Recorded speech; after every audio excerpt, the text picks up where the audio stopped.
Assalamualaikum warahmatullahi wabarakatuh. Bagaimana kabarnya hari ini? Semoga semuanya sehat selalu dan tetap semangat belajar ya.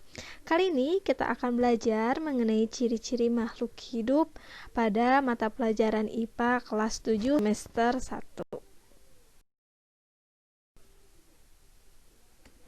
Pernahkah kamu berpikir, mengapa ya mobil tidak dapat digolongkan ke dalam makhluk hidup padahal bisa bergerak? Apa ya? Kenapa ya? Nah, pada pembelajaran kita kali ini, kita akan membahas mengenai ciri-ciri dari makhluk hidup dan alasan kenapa mobil itu tidak dapat digolongkan ke dalam makhluk hidup, padahal dia bisa bergerak. Nah, kira-kira syarat apakah yang tidak memenuhi mobil ini termasuk ke dalam ciri-ciri makhluk hidup? Yuk kita simak pemaparan berikutnya. Ada 8 ciri-ciri makhluk hidup, yaitu yang pertama adalah bergerak, yang kedua memerlukan makan, yang ketiga iritabilitas atau peka terhadap rangsangan, yang keempat bernafas, yang kelima tumbuh, 6 ekskresi, 7 reproduksi, dan 8 adaptasi.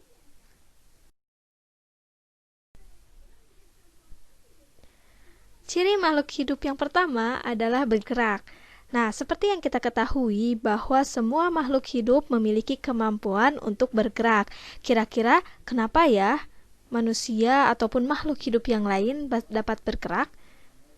Yang pertama, manusia dapat bergerak karena memiliki rangka. Dan itulah mengapa kita dapat berlari, berjalan, terus menulis, dan lain-lain karena kita memiliki rangka. Lalu, yang selanjutnya ini adalah ikan. Nah, ikan dapat berenang ke sana kemari di dalam laut karena memiliki sirip. Sedangkan tumbuhan, apakah tumbuhan juga dapat bergerak? Ternyata tumbuhan juga dapat bergerak. Namun memang tidak dapat kita lihat secara langsung, berbeda dengan hewan ya. Nah, contohnya pada video ini, tumbuhan dapat bergerak ketika dia menerima cahaya. Nah, dia bergerak menuju cahaya ya, seperti tumbuhan di video ini.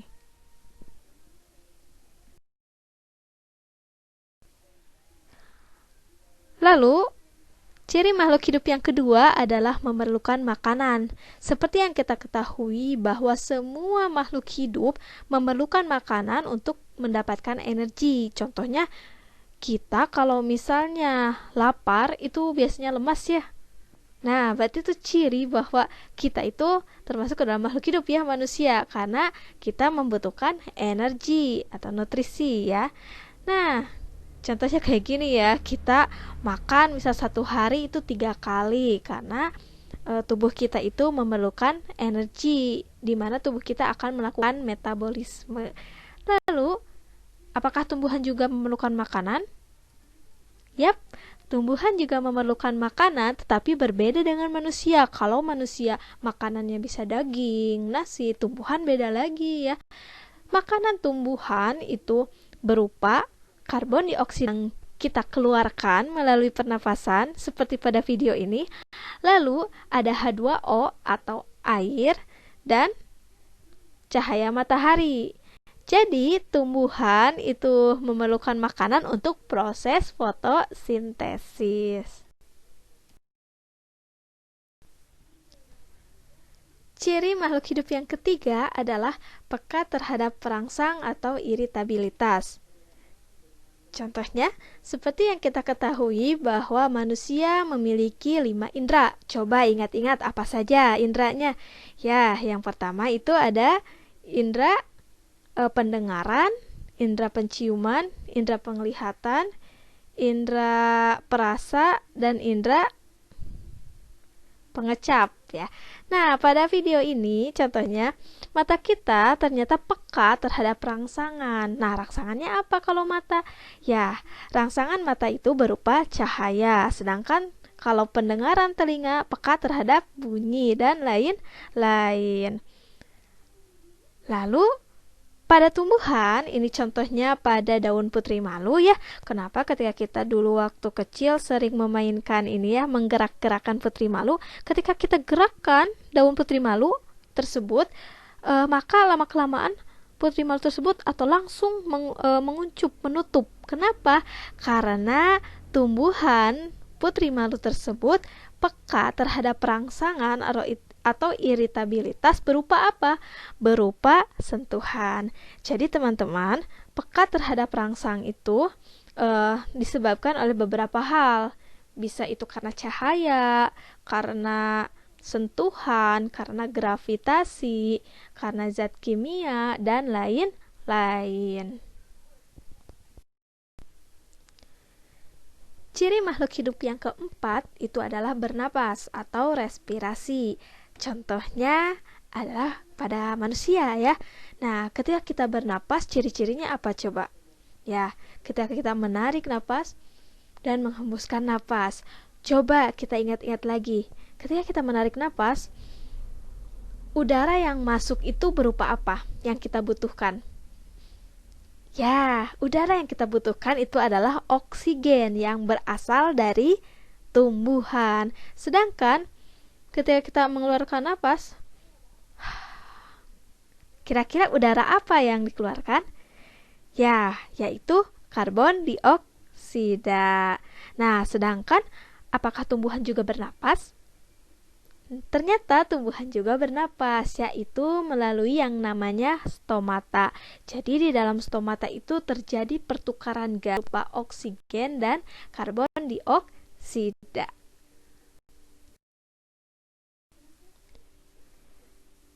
Nah, ciri makhluk hidup yang kelima adalah tumbuh dan berkembang. Seperti yang kita ketahui bahwa kita terlahir dari yang tadinya 3 kilo, terus naik menjadi 5 kilo, 6 kilo, sampai sekarang kira-kira berapa kilo? Ada 30 kilo, 35 kilo, atau 40 kilo. Ya, itu merupakan ciri dari bertumbuh ya. Nah, misalnya pada tumbuhan juga mengalami pertumbuhan dan perkembangan yang tadinya berupa biji, lama-kelamaan dia akan muncul akar, terus muncul batang, dan muncul daun. Nah, ini ciri pertumbuhan dari tumbuhan. Sedangkan pada hewan, ini contohnya kucing juga mengalami pertumbuhan ya. Jadi teman-teman, pertumbuhan itu adalah pertambahan massa atau ukuran tubuh kita ya.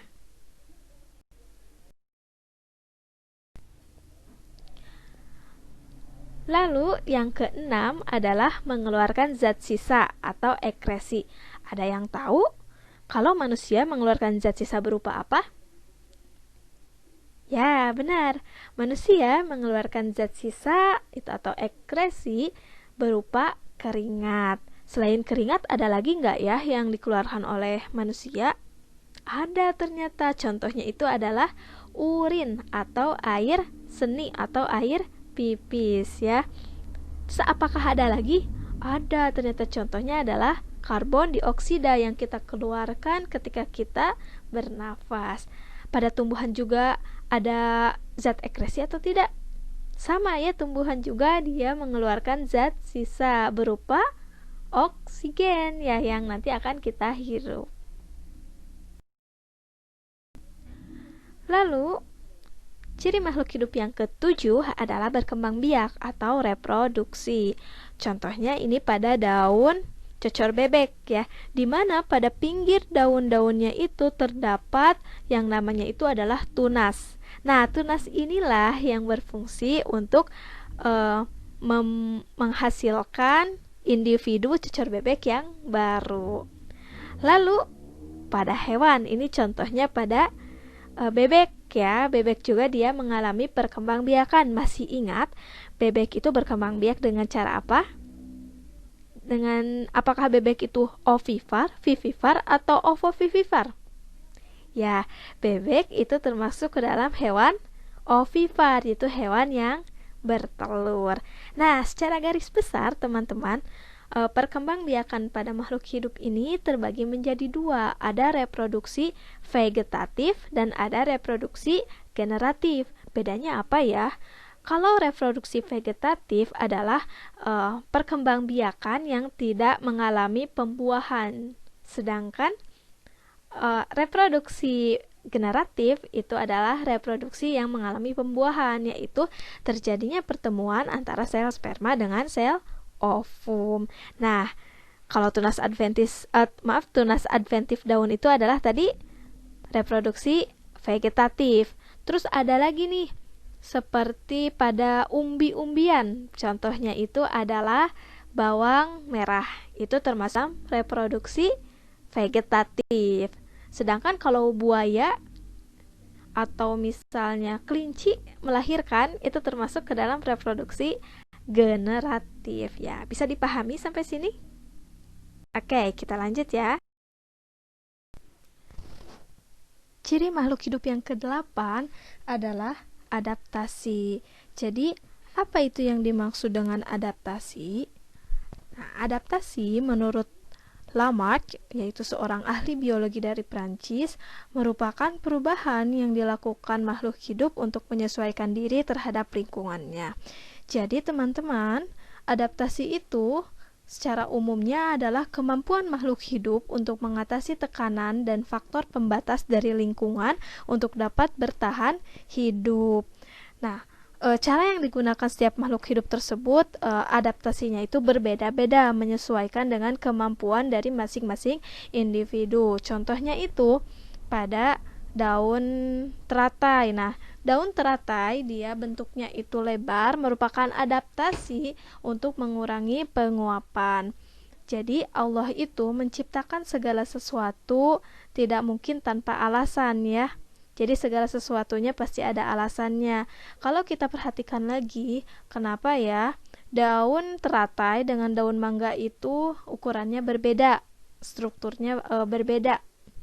Ya, karena ini ya tadi ya, jadi daun teratai itu dia lebar karena dia merupakan bentuk adaptasi untuk mengurangi penguapan. Lalu yang kedua ini adalah pada unta. Seperti yang kita ketahui ya, bahwa unta itu kebanyakan hidup di daerah yang gersang atau di padang pasir.